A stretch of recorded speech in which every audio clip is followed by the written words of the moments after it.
Olá, eu sou André Mendes Moreira, advogado tributarista e professor de Direito Tributário. Esta é a quarta aula de um total de 5 do nosso curso de Direito Tributário, onde estamos tratando de princípios constitucionais tributários, espécies tributárias e, desde a última aula, dos ditos tributos indiretos, aqueles tributos que gravam o consumo de mercadorias e serviços no Brasil, a saber, o IPI, o ICMS e o ISSQN, cobrado pelos municípios. Estão conosco 3 alunos da Faculdade de Direito de Brasília, o senhor Edgar, a senhora Eliana, o senhor José Luiz, que compartilharão com todos suas eventuais dúvidas da matéria lecionada. Caso vocês tenham algum questionamento, basta enviar um e-mail para saberdireito@stf.jus.br, identificando a aula e o professor. Finalizamos nossa última aula tratando dos principais aspectos do ICMS, Imposto de Competência dos Estados, sem, contudo, adentrar em sua nota característica mais relevante, que é a não cumulatividade tributária. Por força da Constituição, o ICMS é um tributo não cumulativo, o que permite ao contribuinte compensar, em cada etapa, o montante do ICMS recolhido nas etapas anteriores para o mesmo ou para outro estado da federação. O desafio de se implantar no Brasil um sistema não cumulativo de tributação em nível estadual foi muito grande. Em 1965, quando o ICM foi criado, o Brasil foi o primeiro país do mundo a adotar essa forma de tributação não cumulativa, em que se tem uma conta gráfica com créditos e débitos, compensando-se a cada etapa o valor pago na etapa anterior, em uma federação no âmbito estadual. Apenas a França adotava essa sistemática de tributação, porém, em nível nacional. Não havia este compartilhamento do mesmo imposto por 27 entes federados em nenhum lugar do mundo. As dificuldades da aplicação da sistemática plurifásica não cumulativa de tributação a 27 entes federados eram grandes e permanecem consideráveis até os dias de hoje. De fato, o primeiro ponto que merece nota é: na tributação não cumulativa, um contribuinte tem o direito de se creditar, noutras palavras, de abater do imposto a pagar, o valor do imposto que suportou quando adquiriu insumos para a produção de suas mercadorias, quando adquiriu insumos para a prestação de seus eventuais serviços tributados, que no caso do ICMS são 2, comunicação e transporte interestadual e intermunicipal, ou pura e simplesmente, no caso do comerciante, do ICMS que suportou quando adquiriu bens que foram por ele posteriormente revendidos, supõe-se com lucro. Portanto, este direito de crédito é um direito de crédito oponível contra o Estado no qual o contribuinte se situa, haja vista que o ICMS no Brasil segue o princípio da origem, de acordo com o qual o imposto é devido ao Estado em que realizada a operação de venda da mercadoria ou de prestação de serviço tributável. Só que, sendo oponível ao Estado em que situado o contribuinte, o crédito pode ter se originado de aquisições feitas neste próprio Estado ou em outras unidades da Federação. Em qualquer hipótese, a Constituição é clara: o contribuinte tem o direito de abater o crédito do imposto a pagar. Portanto, um contribuinte situado em São Paulo, que adquire, supondo uma indústria, que adquire insumos de vários estados do Brasil, terá o direito de opor ao fisco paulista o crédito relativo à aquisição desses insumos nas mais diversas unidades da federação, relativo a imposto que foi recolhido para essas unidades da federação. Recolhendo para São Paulo apenas e tão somente a diferença entre o valor da venda da sua mercadoria, que será integralmente tributada, menos o valor do ICMS incidente sobre os insumos por ele adquiridos para viabilizar esta venda. Portanto, a sistemática não cumulativa de tributação, no caso do ICMS, nos traz diante desta primeira realidade. Trata-se de um tributo usualmente nacional, mas que aqui é estadual e também distrital, haja vista que o Distrito Federal possui competência também para sua instituição e cobrança. Existem no âmbito constitucional duas exceções à não cumulatividade do ICMS. Vejamo-las. A primeira delas é a isenção. De acordo com a Constituição de 1988, no caso de venda de mercadorias ou prestação de serviço tributado que seja isento do ICMS, o contribuinte não terá direito de crédito dos insumos por ele adquiridos para a realização dessa operação ou da prestação de serviços isenta. Noutras palavras, se a venda é isenta, não há direito ao crédito relativo às aquisições que originaram esta venda isenta. A outra exceção é a não incidência. A não incidência pode se dar de duas formas. Temos a chamada não incidência natural ou não incidência simples, que é pura e simplesmente a ocorrência de um fato não subsumível à hipótese de incidência tributária. Exemplo, o ICMS tributa operações de circulação jurídica de mercadoria. Mercadoria é a coisa móvel destinada à mercancia.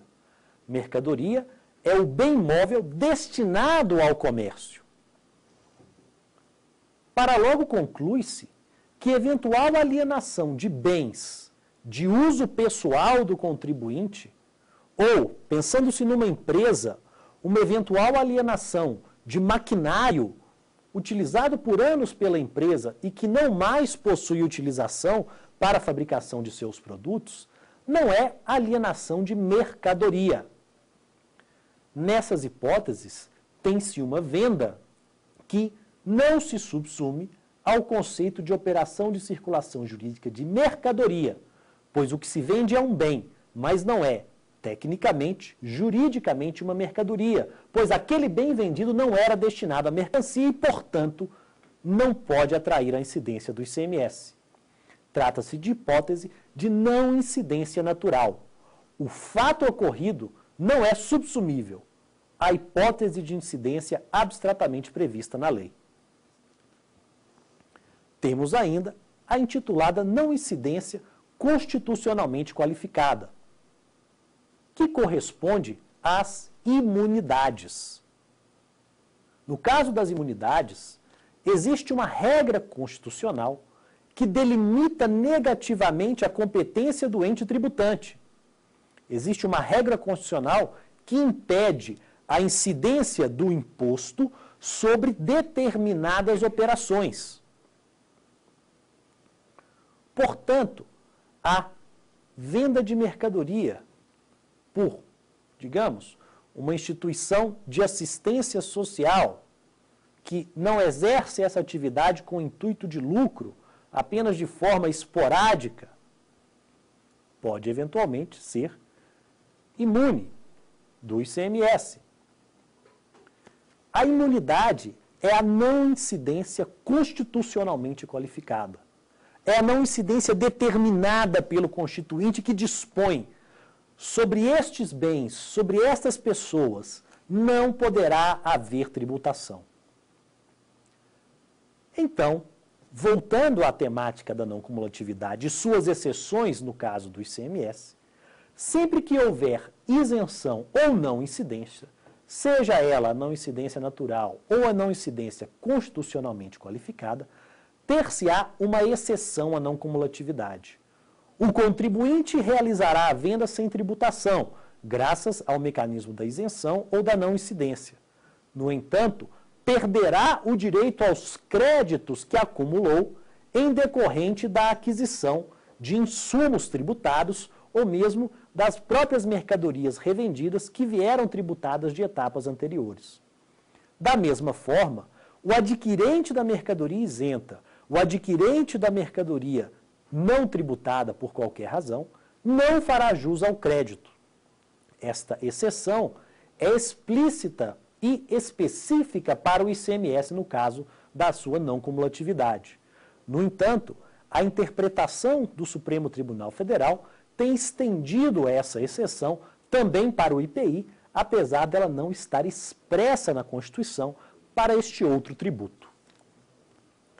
Assentadas as premissas básicas da não cumulatividade tributária em matéria de ICMS, cumpre-nos salientar alguns problemas específicos que têm sido tratados atualmente pela jurisprudência de nossas cortes. O primeiro deles, um contribuinte é atingido por um infortúnio. Um contribuinte perde suas mercadorias que estavam em estoque em um incêndio. As mercadorias são destruídas por um incêndio que atinge o seu estabelecimento comercial. A jurisprudência tem entendido que os créditos relativos a essas mercadorias adquiridas pelo contribuinte e crédito do ICMS, pois representa dinheiro, haja vista que reduz o montante a pagar do imposto estadual,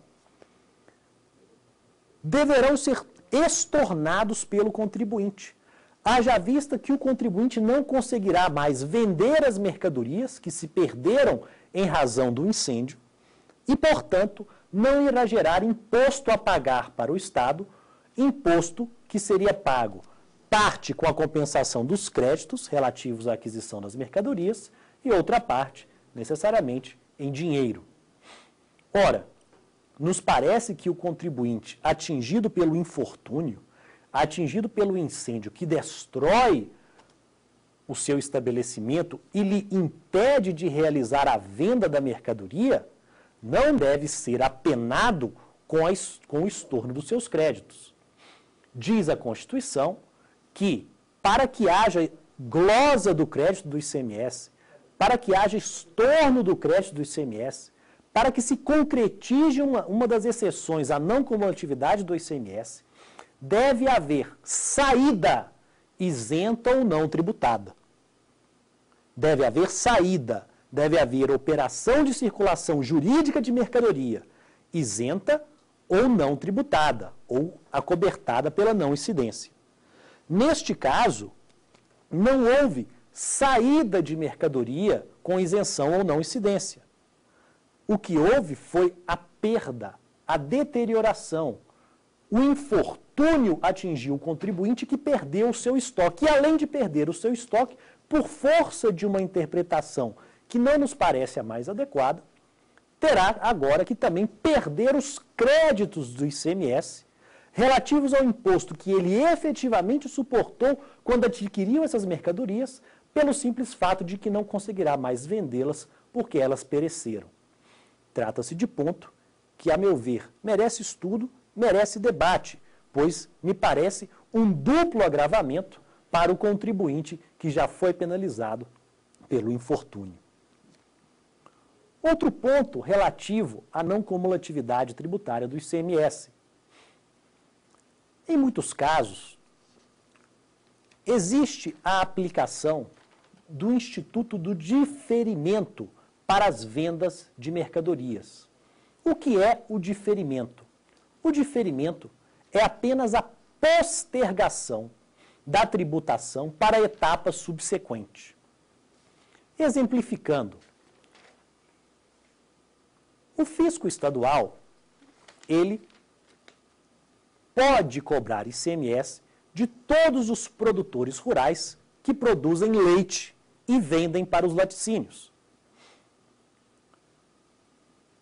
Os laticínios, a seu turno, deverão ser fiscalizados porque têm que pagar ICMS sobre o leite por eles revendido e têm direito ao crédito sobre o ICMS incidente na operação anterior que foi pago, que era devido pelos produtores rurais.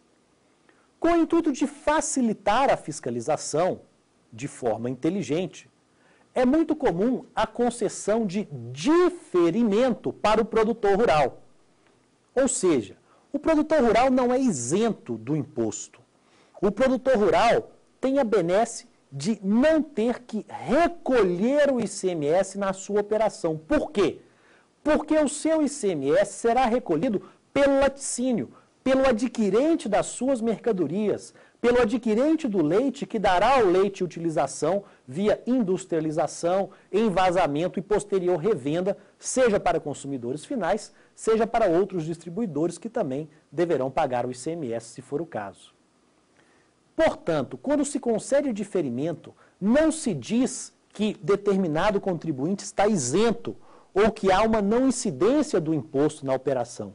Se diz apenas que há incidência tributária, sim, mas aquela incidência fica diferida para a próxima etapa da cadeia de produção. Aquela incidência tributária que geraria o dever de recolher imposto pelo produtor rural fica postergada, fica diferida para o momento da venda do produto já industrializado pelo laticínio, que recolherá o imposto, portanto, como se fosse para os dois, para si e para o produtor rural. Nas hipóteses de diferimento, não se tem saída com isenção e não se tem saída com não incidência. Nas hipóteses de diferimento, o que se tem é saída tributada, porém de forma postergada. Qual a consequência dessa conclusão? É muito simples. Não havendo saída isenta e tampouco saída com não incidência, o produtor rural não fica obrigado a estornar os créditos de ICMS relativos às suas aquisições tributadas.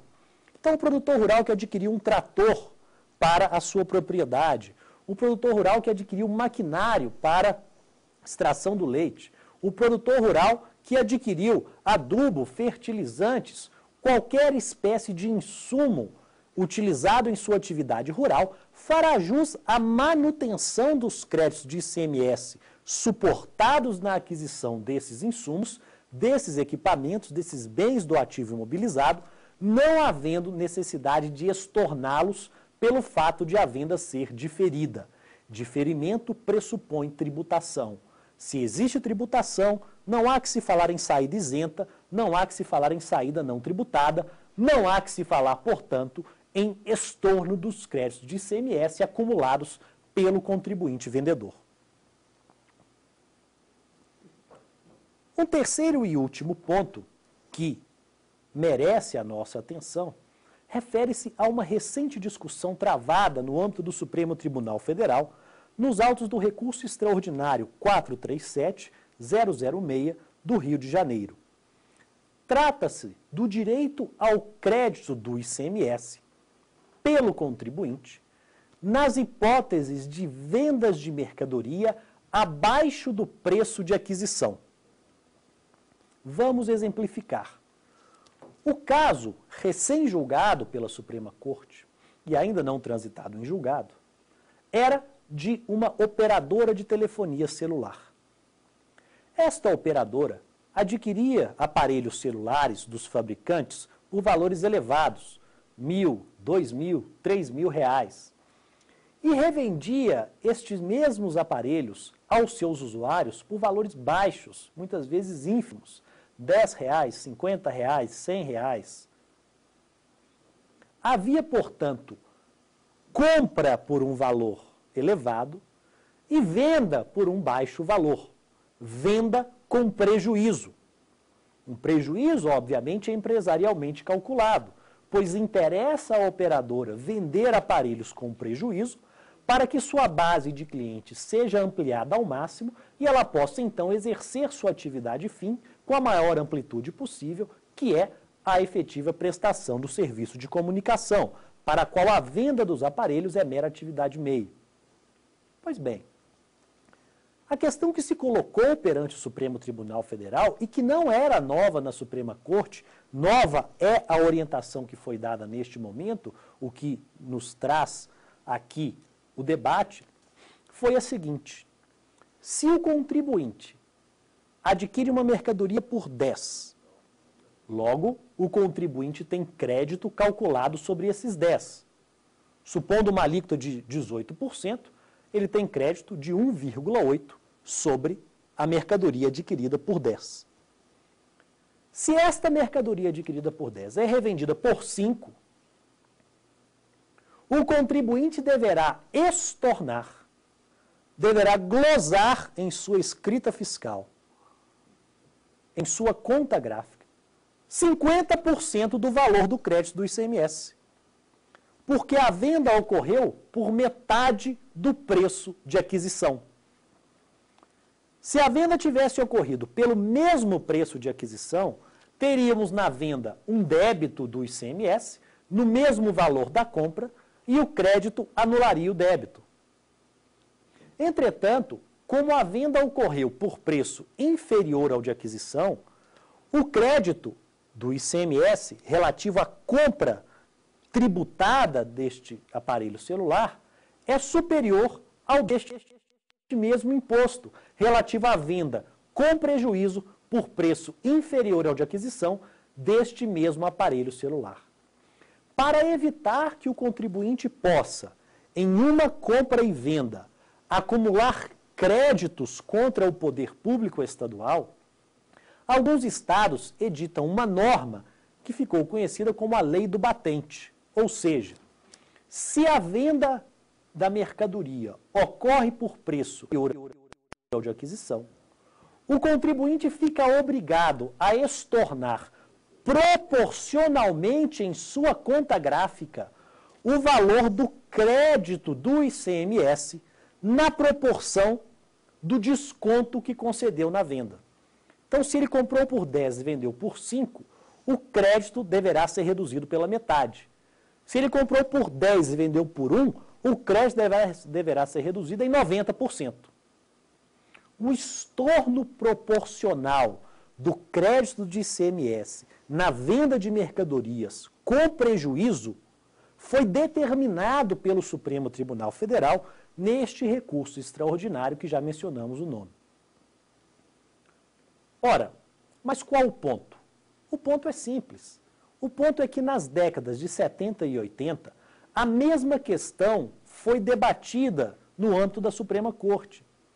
E a Suprema Corte afastou, em vários julgados, essas leis estaduais que determinavam o estorno proporcional dos créditos de ICMS quando a venda ocorresse por preço inferior ao de aquisição, por quaisquer razões empresariais que ficam ao alvedrio do contribuinte.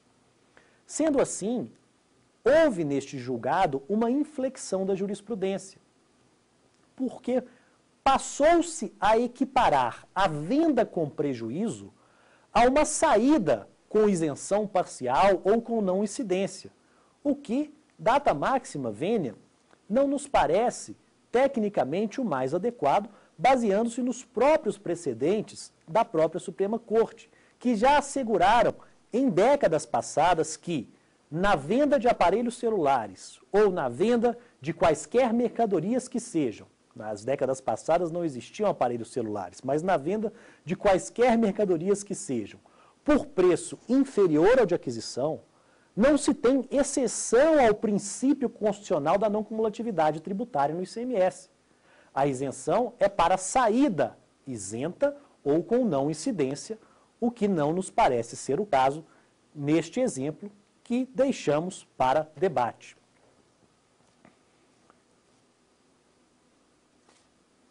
Cumpre-nos agora analisar uma outra faceta do ICMS, que deriva da sua natureza estadual, ao invés de ser um IVA federal, que é a guerra fiscal.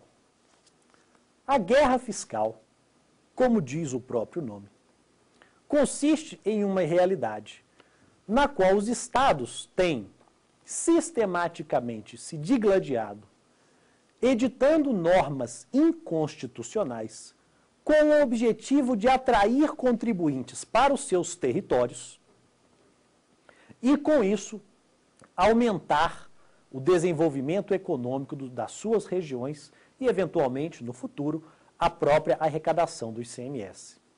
Vale lembrar que no Brasil o ICMS segue o princípio da origem. O ICMS é devido no estado em que ocorre a venda. A indústria está instalada no Distrito Federal, a indústria realizará a venda no Distrito Federal e ao Distrito Federal competirá, em regra, o ICMS sobre esta venda. sobre esta operação de circulação jurídica de mercadoria. No âmbito da guerra fiscal, o que ocorre?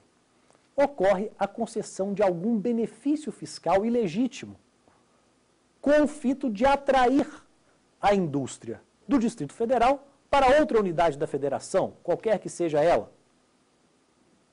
E por que é ilegítimo conceder-se benefício fiscal em matéria de ICMS? Não é ilegítimo.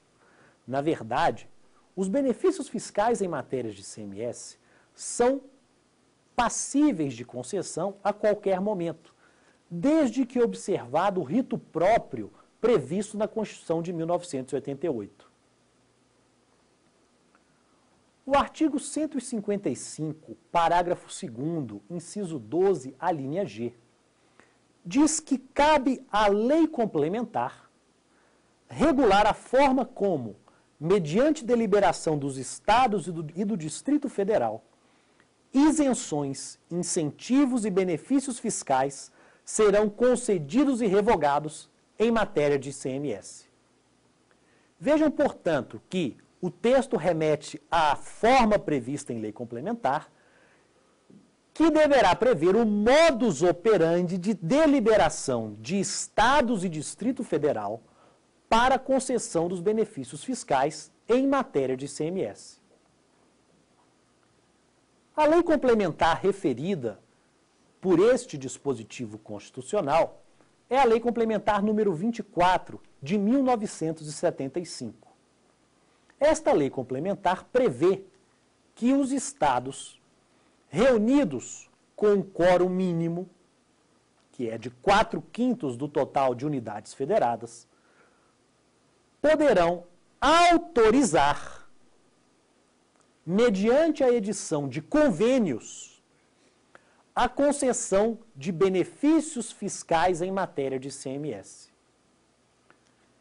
Esses convênios autorizativos de benefícios fiscais em matéria de ICMS devem ser aprovados por votação unânime dos Estados-membros presentes à reunião. Quem os representa são os respectivos secretários de Fazenda. Trata-se, então, de uma reunião do Poder Executivo de cada Estado. Uma reunião, portanto, de um órgão que se convencionou chamar de CONFAZ, Conselho Nacional de Política Fazendária. O CONFAZ, portanto, por deliberação unânime dos Estados-membros presentes, observado o quórum mínimo para a instalação de suas reuniões, poderá autorizar via convênio que os estados A, B ou C editem, por lei própria, algum incentivo fiscal, concedam algum benefício fiscal em matéria de ICMS.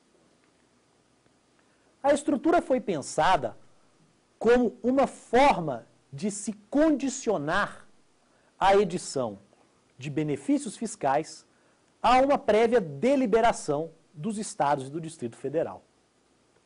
De fato, esta é apenas uma condição, porque, repisamos, o convênio é meramente autorizativo. O benefício efetivo deve ser instituído por lei própria, como dispõe o artigo 150, parágrafo 6º da Constituição de 1988. De acordo com este, apenas leis específicas dos estados, mas o dispositivo vale também para a União e para os municípios, poderão conceder créditos presumidos, reduções de base de cálculo, isenções, remissões, anistias, enfim, qualquer sorte de benefício fiscal. Mas a ressalva é feita neste próprio dispositivo, artigo 150, parágrafo 6º, no caso do ICMS, deve haver prévio convênio autorizativo editado pelo Conselho Nacional de Política Fazendária. O CONFAZ, portanto, traz em si uma importante missão, a de chegar a um acordo, de modo a evitar que eventuais desavenças entre os Estados-membros desaguem na chamada guerra fiscal. O CONFAZ é um meio diplomático de se tentar chegar a uma solução para a tributação do ICMS, conciliando os interesses que, em grande parte, são divergentes entre as unidades da federação competentes para a instituição deste imposto. A ausência de convênio autorizativo do CONFAS torna o benefício fiscal concedido ilegítimo, torna o benefício fiscal concedido inconstitucional, passível, inclusive, de ser questionado por eventual Estado-membro prejudicado perante o Supremo Tribunal Federal.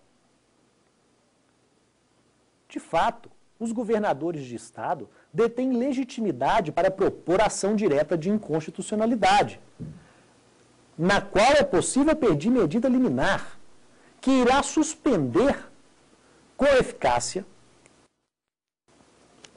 os efeitos daquele benefício fiscal concedido ao arrepio da Constituição sem a autorização prévia necessária convenial do Conselho Nacional de Política Fazendária.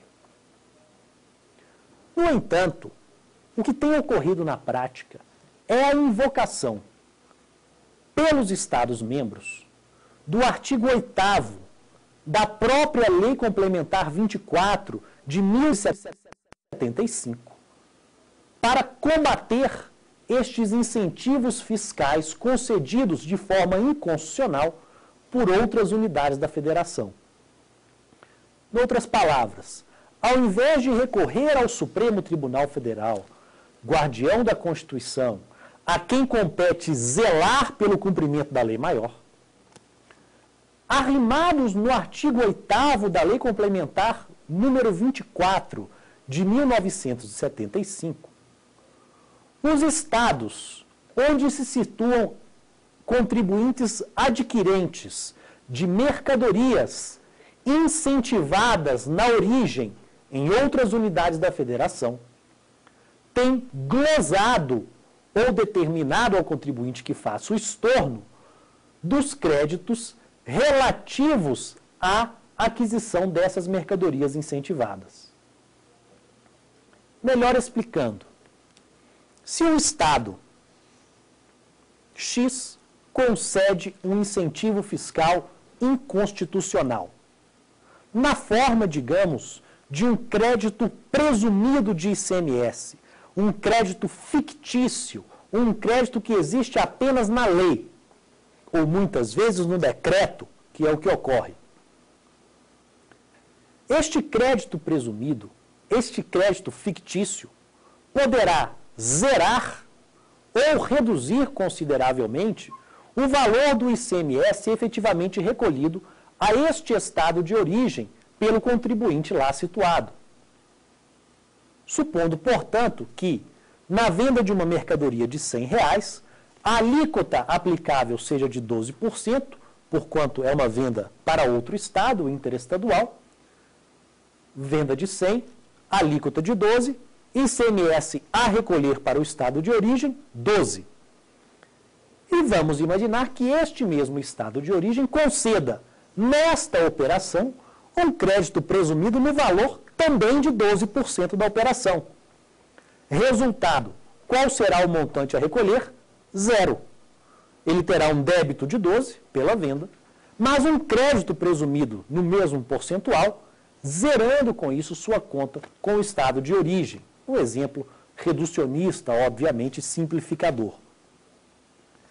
O estado de destino, a seu turno, quando confrontado com a nota fiscal emitida por esse contribuinte beneficiado por um incentivo fiscal ilegítimo, nota que contém o destaque de 12% do imposto na origem, e com a necessidade de suportar este crédito que irá abater parte do imposto a pagar pelo adquirente da mercadoria situado na outra unidade da federação, para onde este bem foi vendido, se recusa a reconhecer o crédito. E diz, não reconheço o crédito destacado nesta nota fiscal, pois apesar de a nota fiscal ser válida, apesar de o vendedor ser pessoa idônea, cadastrada junto ao órgão estadual competente em seu estado de origem, existe um incentivo fiscal ilegítimo no estado de origem que faz com que este ICMS de 12% destacado nesta nota fiscal, cujo crédito me está sendo imputado, com estado de destino, seja igual a zero. Se o crédito é igual a zero, se o débito é igual a zero na origem, o estado de destino diz, o débito então, ou melhor, o crédito será também zero aqui no destino. Para melhor compreensão, permitam-me ler o dispositivo da Lei Complementar número 24 de 1975. Artigo 8º. A inobservância dos dispositivos desta lei, ou seja, a edição de normas relativas a benefícios fiscais em matéria de ICMS, sem prévia autorização do CONFAS, acarretará cumulativamente, inciso 1º, a nulidade do ato e a ineficácia do crédito fiscal atribuído ao estabelecimento recebedor da mercadoria. Inciso 2º, a exigibilidade do imposto não pago ou devolvido e a ineficácia da lei que conceda a remissão do débito correspondente.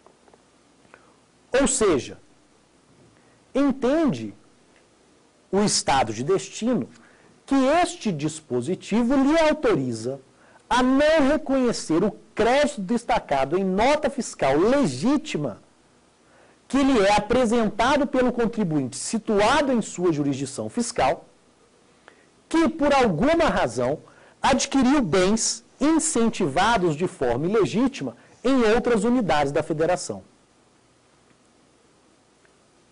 Contra a utilização desse dispositivo, já foram prolatados 2 acórdãos do Superior Tribunal de Justiça, um recente, e uma decisão monocrática do Supremo Tribunal Federal, de relatoria da ministra Ellen Grace.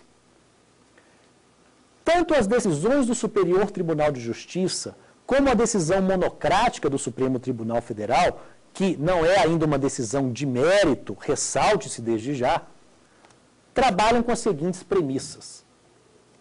Se algum Estado comete ilegalidade, comete inconstitucionalidade e edita uma lei, edita um decreto concedendo incentivo fiscal sem autorização prévia do CONFAS, esta ilegalidade, esta inconstitucionalidade não pode ser combatida com uma mitigação à não cumulatividade tributária. Esta inconstitucionalidade deve ser combatida nas vias próprias, por meio do ajuizamento de ação direta de inconstitucionalidade perante a Suprema Corte, na qual se pode pedir medida liminar para sustar, de plano, os efeitos da norma inválida. Caso se autorize ao Estado destinatário da mercadoria o direito de não reconhecer o crédito destacado em nota fiscal, as conclusões são preocupantes. A primeira delas é: todo o sistema da não cumulatividade tributária em âmbito estadual fica prejudicado. A lógica da não cumulatividade é direito a crédito sobre o ICMS destacado em nota fiscal versus débito do imposto sobre vendas tributadas e prestações de serviços tributadas. E o direito a crédito independe do estado de aquisição da mercadoria. Do contrário, teríamos verdadeiras barreiras internas à circulação de bens e à prestação dos serviços tributados pelo ICMS. O segundo ponto, tão ou mais preocupante que o primeiro. A partir do momento em que se legitima um Estado qualquer da Federação a não reconhecer o crédito de ICMS destacado em nota fiscal idônea que lhe é apresentada por um contribuinte situado em sua jurisdição fiscal, confere-se a este Estado, confere-se ao Poder Executivo deste Estado o direito de declarar a inconstitucionalidade da norma do outro Estado. Afinal, este é o fundamento do não reconhecimento do crédito. é a invalidade da norma do outro Estado, e de aplicar a sanção, qual seja o não reconhecimento do crédito. Prejudicando quem? Prejudicando o contribuinte adquirente.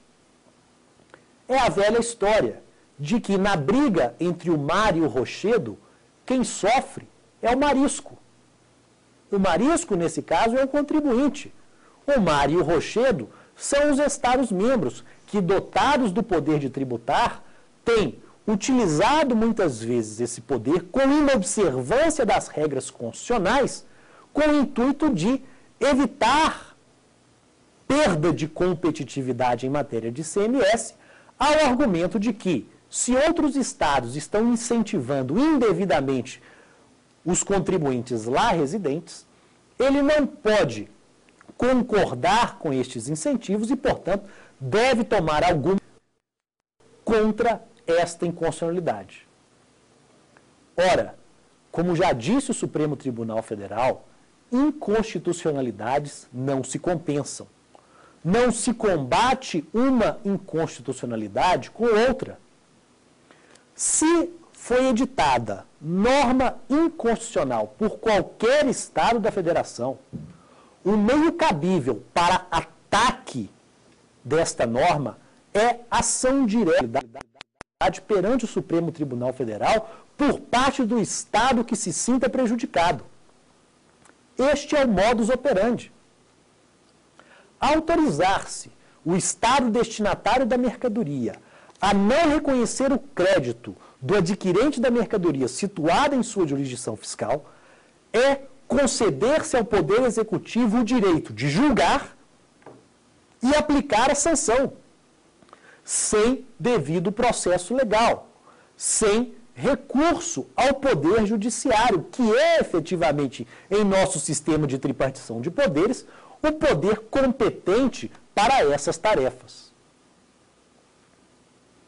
A problemática da guerra fiscal, portanto, não é simples, mas esses julgados recentes do Superior Tribunal de Justiça e recente decisão monocrática prolatada por uma ministra desta Corte Suprema indicam um caminho mais seguro a ser trilhado.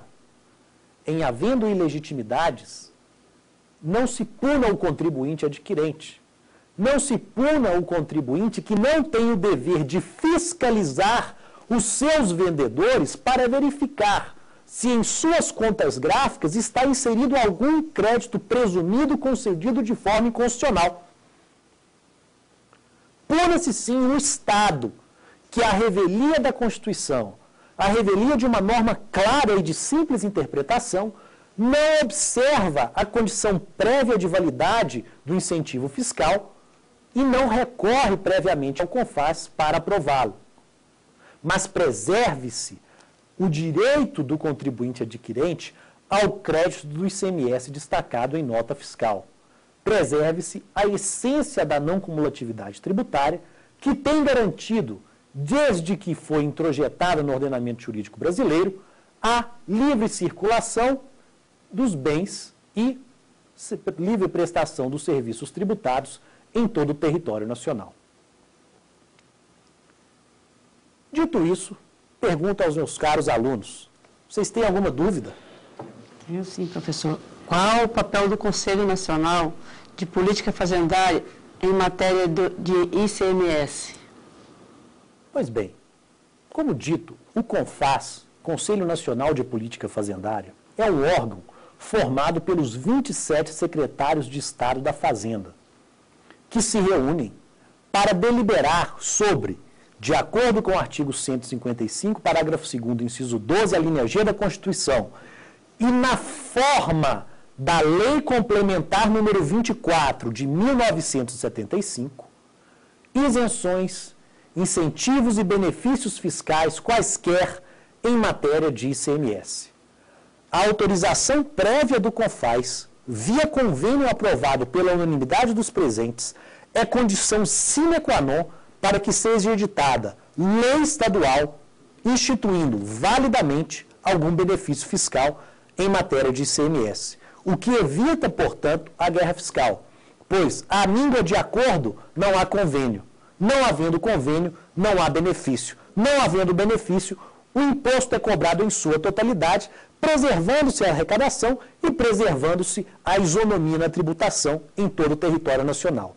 Portanto, a função do CONFAS é extremamente relevante e o CONFAS precisa ser cada vez mais respeitado em seus atos, que são condição constitucional de validade das leis tributárias de ICMS que concedem benefícios fiscais deste imposto. O terceiro e último imposto, considerado indireto em nosso ordenamento jurídico, é o ISSQN, Imposto Municipal sobre Serviços de Qualquer Natureza. O fato gerador do ISSQN, sua hipótese de incidência prevista na Constituição, é a prestação de serviços de qualquer natureza. Prestar serviço é exercer atividade cujo resultado possui conteúdo imaterial, mediante contrato. Prestar serviço envolve, portanto, um negócio jurídico que une contratante e contratado. Negócio jurídico este, pelo qual o contratante exige do contratado uma prestação, cujo resultado possuirá conteúdo imaterial. Esta é a definição civilista de prestação de serviço desde Clovis Bevilacqua. E este é o conceito de prestação de serviço que deve pautar a interpretação do imposto municipal sobre serviços de qualquer natureza. Reza o artigo 110 do Código Tributário Nacional que todo e qualquer instituto de direito privado utilizado pela Constituição para outorga de competência tributária deve ser interpretado à luz do direito privado. Noutras palavras, se a Constituição diz que compete aos municípios instituir imposto sobre prestação de serviço de qualquer natureza, o conceito de prestação de serviço, que é um conceito de direito civil, deverá ser obtido no Código Civil. Primeira conclusão. A obrigação envolvida na prestação de serviço é uma obrigação de fazer. Fazer algo em prol de outrem, mediante contratação, pois não existe autosserviço, não existe serviço prestado a si mesmo. O contrato de prestação de serviço pressupõe duas partes, contratante e contratado, prestador e tomador. Diante destas premissas, há uma segunda característica que restringe o poder tributário dos municípios. É a necessidade de previsão, na lei complementar editada pelo Congresso Nacional, de uma lista taxativa, números clausos, com todos os serviços passíveis de tributação por parte dos municípios. Esta lista taxativa é atualmente trazida pela Lei Complementar número 116 de 2003, que exerce dupla função. É tanto a lei de normas gerais do ISSQN, a lei que, de acordo com o artigo 146 da Constituição, prevê seus contribuintes, prevê sua base de cálculo, prevê sua alíquota máxima, o que é uma das possibilidades previstas no artigo 156 agora, já específico do ISSQN, alíquota máxima de 5%. E também a função de listar em seu anexo, um a um, todo e qualquer serviço passível de tributação pelo imposto municipal. Compete, portanto, ao município instituir por lei própria imposto sobre serviços de qualquer natureza, sobre as atividades descritas no anexo da Lei Complementar 116 de 2003, que traz por ramo de atividade um a um aquelas que são passíveis de tributação pela exação municipal. Aqui vale lembrar que, como leciona a professora Misabel Derzi, o direito tributário trabalha com conceitos fechados. Se compete ao município tributar prestação de serviço, não pode haver incidência do ISS-QN sobre qualquer outra materialidade que não seja, a priori, prestação de serviço. Exemplificando, havia, na redação originária da Lei Complementar 116 de 2003, previsão para incidência do ISS-QN sobre a atividade de locação de bens móveis, item 3.01 da lista da Lei Complementar 116. Ora, locação de bens móveis não envolve uma obrigação de fazer. Locação de bens não envolve prestar serviço a alguém. Locação de bens, em verdade, envolve pura e simplesmente a entrega de coisa para uso de tempo determinado e sua posterior devolução, sem qualquer fazer. Por essas razões, o Supremo Tribunal Federal já decidiu, e inclusive já sumulou este entendimento na súmula vinculante número 31, que o ISS-QN não incide sobre a locação de bens móveis. Mais recentemente, a temática foi retomada quando da análise da possibilidade de incidência do ISS-QN sobre a atividade de leasing, tendo o Supremo Tribunal Federal feito uma diferenciação. No caso do leasing operacional, que é o leasing no qual o usuário aluga o bem diretamente do seu fabricante.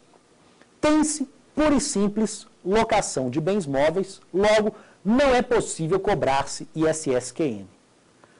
Já no caso do leasing financeiro, que é o leasing mais comum atualmente, aquele no qual uma instituição financeira adquire o bem do fabricante e o aluga na sequência para o terceiro contratante do leasing. Tem-se, na verdade, um serviço de financiamento, não de locação de bens, que seria tributável pelo ISS, o mesmo ocorrendo no caso do leaseback, que ocorre quando o empresário, precisando de capital de giro, vende todo o seu ativo para uma instituição financeira que, na sequência, aluga de volta para ele este mesmo ativo. Entendeu a Suprema Corte que, nestes dois casos, estar-se-ia diante de financiamento e não locação, o que atrairia o ISS-QN, tema polêmico que gerou inúmeras discussões doutrinárias até o momento e, com certeza, vai gerar ainda mais. Dito isso, analisada a problemática do ICMS e do ISS-QN, nos despedimos na aula de hoje, faltando apenas a quinta e última aula do nosso curso, onde estudaremos PIS e COFINS e não cumulatividade tributária. Em caso de dúvidas, lembro uma vez mais, envie um e-mail para saberdireito@stf.jus.br. Caso queira rever as aulas, basta acessar www.youtube.com/saberdireitoaula. Um abraço e até lá.